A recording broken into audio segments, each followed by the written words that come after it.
will defend our people. We will act.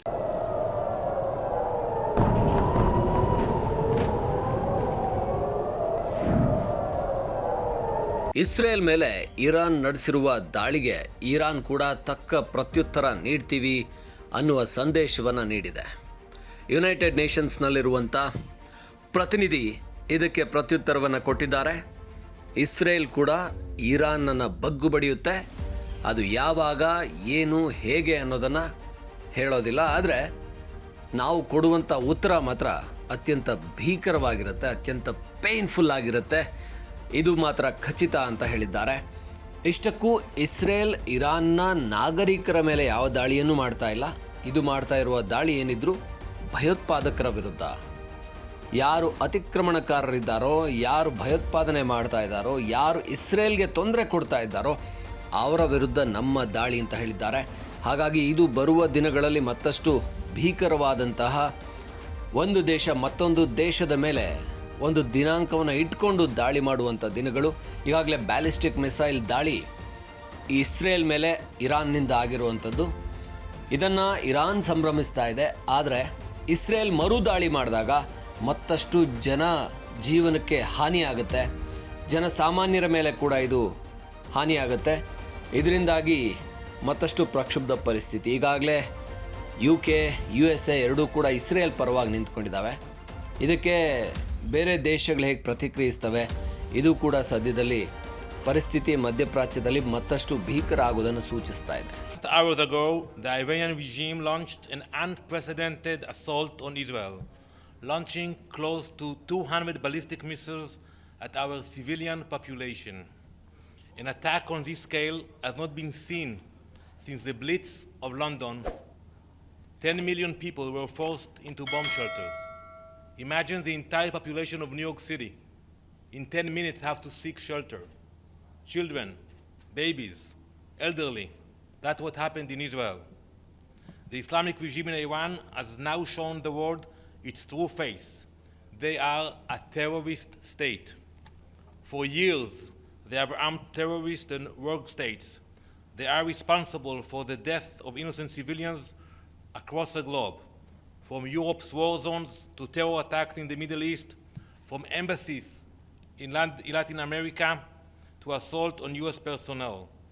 Iran's blood-stained fingerprints are everywhere.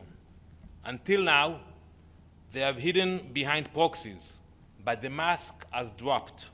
They have exposed themselves directly, launching hundreds of missiles into civilian areas. Their evil is now laid bare for all to see.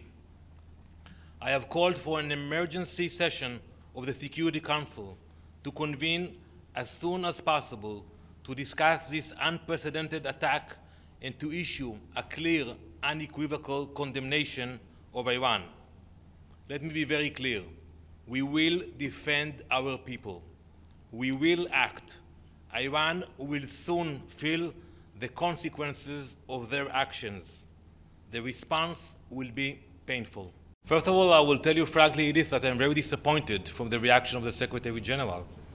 Few hours after such a vicious attack, and the statement he put out, basically it ignores the aggressor and speaks about de-escalation.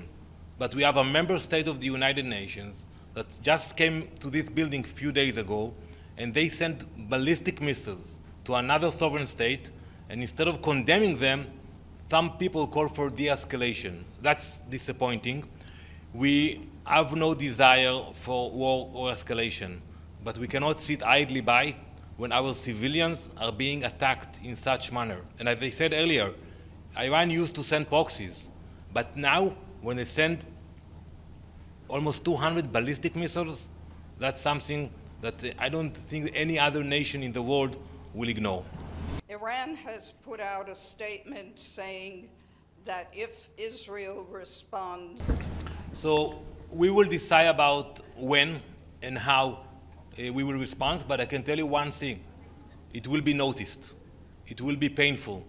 And I think that the people of Iran who are watching us understand that it's not against the Iranian people, it's against the radical regime that dragged the Iranian people into this situation. I appreciate the sincerity of the Minister of Foreign Affairs, and we have a peace treaty with Jordan.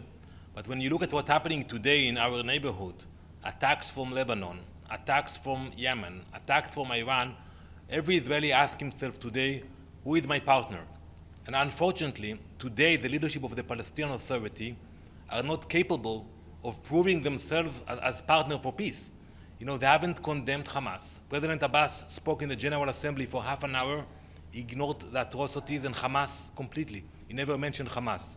So I think once there will be a genuine leader among the Palestinians who is serious and sincere about his intentions, he will find the Israelis sitting there willing to negotiate peace.